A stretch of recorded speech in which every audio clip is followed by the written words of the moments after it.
ৰাইজক কিবা ক'বনে?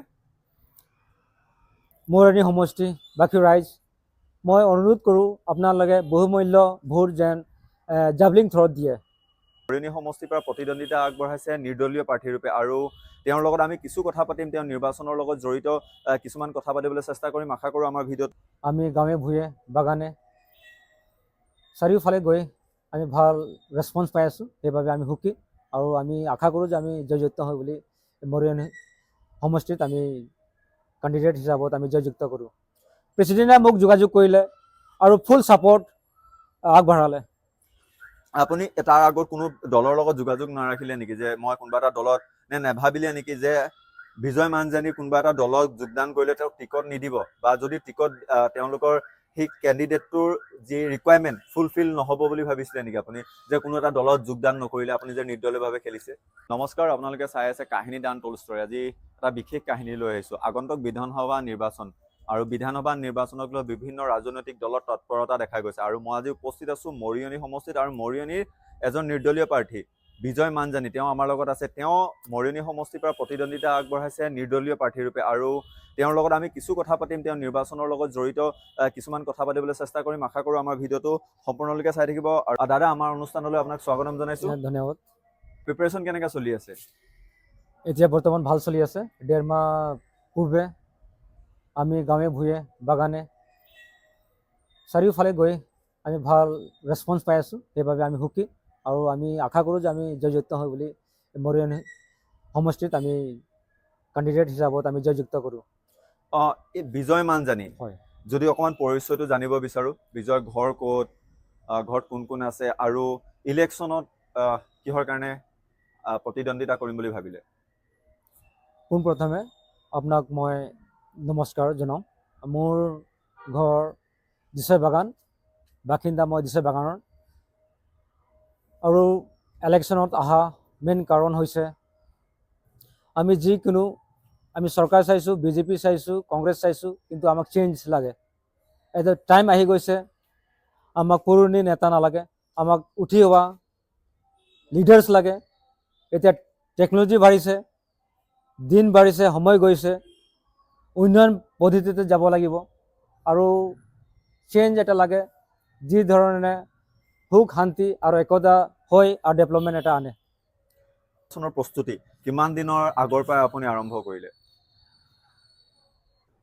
2 মাহ পূৰ্বেহে আৰম্ভ কৰিছোঁ, কিন্তু আমি 6 মাহ যোৱা বছৰৰ পৰা আৰম্ভ কৰি দিছিলোঁ এই নিৰ্বাচনটোৰ কাৰণে। সেইবাবে প্ৰায়ভাগ আমি প্ৰি প্লান কৰি লৈছিলোঁ আৰু কি ধৰণে আগবাঢ়িব লাগে। সেইবাবে আমি এতিয়া সুখী আৰু ফাউণ্ডেশ্যনটো মজবুত হ'ব বুলি আমি আশা কৰিছোঁ।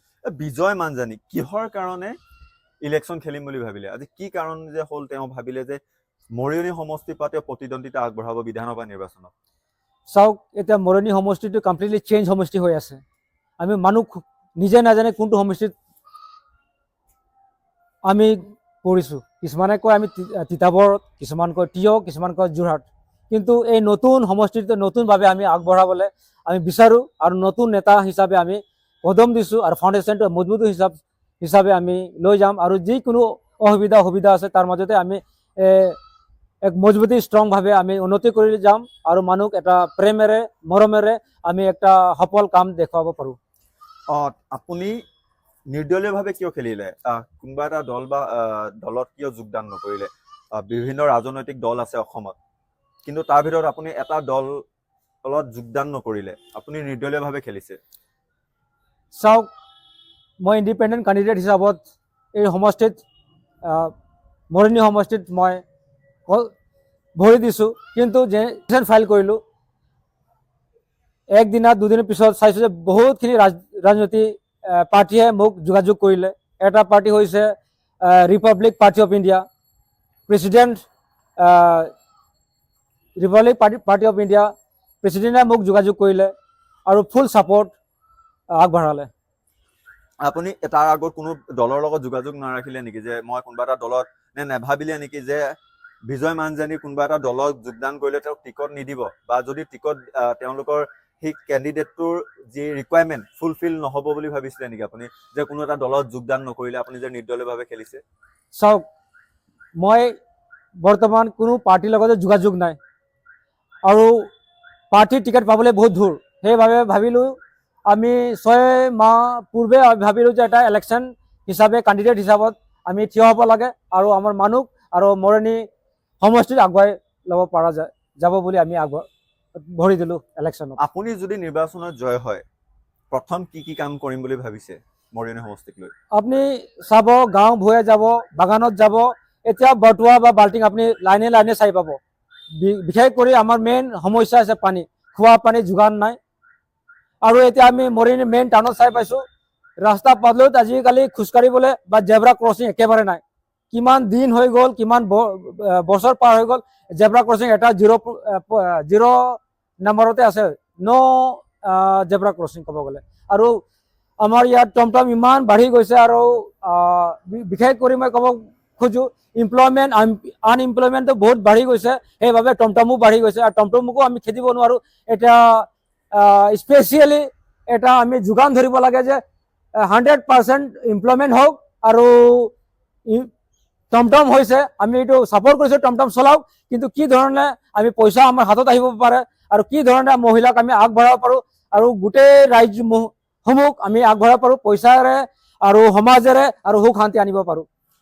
যদি আপুনি জিকে, আপুনি ধৰক যিটো ট্ৰাফিক ৰুল তাত আপুনি মৰিয়নিত পৰিৱৰ্তন কৰিম বুলি ভাবিছে, বিভিন্ন কাম কাজ কৰিম বুলি ভাবিছে, এমপ্লয়মেণ্ট বা ইণ্ডাষ্ট্ৰী আনিম বা মহিলাসকলৰ কাৰণে কিবা ইনিচিয়েটিভ ল'ম বুলি ভাবিছে নেকি?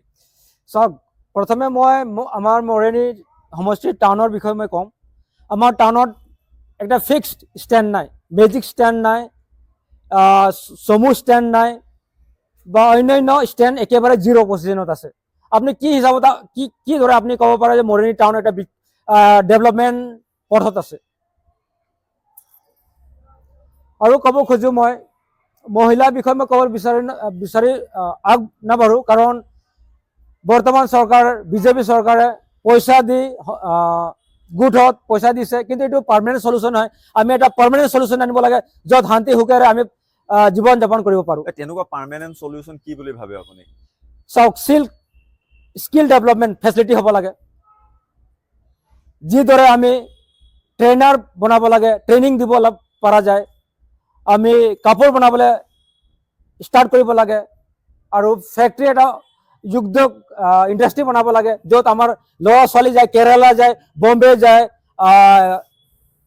কলকাতা যায়, অসমৰ মানুহ বা অসমৰ ল'ৰা ছোৱালী থকা প্ৰায়ভাগ আউট অফ অসম যায়। কিহৰ কাৰণে যায় এইটো আমি নিজে বুজিব পাৰোঁ যে আনএমপ্লয়মেণ্ট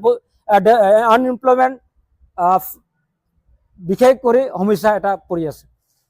এয়া আছিলে বিজয় মানজানী, তেওঁ নিৰ্দলীয় প্ৰাৰ্থীৰূপে মৰিয়নি সমষ্টিৰ পৰা প্ৰতিদ্বন্দ্বিতা আগবঢ়াইছে। আশা কৰোঁ মৰিয়নি ৰাইজে তেওঁ যি কাম কৰিব তেওঁ বিচাৰিছে, ৰাইজে নিশ্চয় চাগে বুজি পাইছে বা ৰাইজেও তেনেকুৱা ধৰণৰ কাম বিচাৰিছে, আৰু আশা কৰোঁ আপোনালোকে তেওঁক যদি ভাল পায় তেওঁক মৰম চেনেহ দিব। আৰু তেওঁক আমি বিচাৰোঁ তেওঁ জিকি গৈ পেলাই বিধানসভা তেওঁৰ যি কণ্ঠ, সেই কণ্ঠ বিধানসভা গৰজিব বুলিও আমি আশা ৰাখিলোঁ। আৰু বিজয় দা, আপোনালৈ বহুত বহুত শুভেচ্ছা থাকিল। আপুনি যি এটা বল্ড ডিচিশ্যন লৈছে তাৰ কাৰণে আপোনাৰ বহুত বহুত শুভেচ্ছা থাকিল। আশা কৰোঁ আমি আপোনাৰ যি নিৰ্বাচনৰ প্ৰতিদ্বন্দ্বিতা আগবঢ়োৱা মূল যি লক্ষ্য সেয়ে তাত আপুনি উপনীত হওক তাৰে আমি কামনা কৰিছোঁ। আৰু আপোনাৰ যি বহুমূলীয়া সময় আমাক দিয়াৰ বাবে নিৰ্বাচনী প্ৰচাৰৰ মাজতো যাতে আপোনাৰ বহুমূলীয়া আমাৰ সময় দিলে তাৰ কাৰণে বিশেষ ধন্যবাদ জ্ঞাপন কৰিছোঁ। এয়াই আছিলে বিজয় মানজানী, তেওঁ নিৰ্দলীয় প্ৰাৰ্থীৰূপে প্ৰতিদ্বন্দ্বিতা আগবঢ়াইছে। আশা কৰোঁ আমাৰ ভিডিঅ'টো চাই আপোনালোকে ভাল পাব আৰু তেওঁৰ বিষয়ে কি ক'ব বিচাৰিছে যদি আপোনালোকৰ বহুমূলীয়া মন্তব্য আপোনালোকে কমেণ্ট কৰি জনাব পাৰে। আৰু পিছত আমি তেওঁক কিছু কথা পাতিম, এদিন ভালকে সময় ল'ম, তেওঁৰ লগত সুখ দুখ কিছু কথা পাতিবলৈ চেষ্টা কৰিম। আৰু শেষত মৰিয়নিবাসী ৰাইজক কিবা ক'বনে? আজি উপস্থিত মৰিয়নি সমষ্টি বাকী ৰাইজ, মই অনুৰোধ কৰোঁ আপোনালোকে বহুমূল্য ভোট যেন জাভলিং থ্ৰ'ত দিয়ে। জয় আই অসম, নমস্কাৰ। এয়া আছিলে বিজয় মানজানী, তেওঁৰ চিহ্ন জেভলিন থ্ৰ'। আশা কৰোঁ ৰাইজে তেওঁক মৰম দিব আৰু আশা কৰোঁ আমাৰ ভিডিঅ'টো আপোনালোকে চাই ভাল পাব। ধন্যবাদ।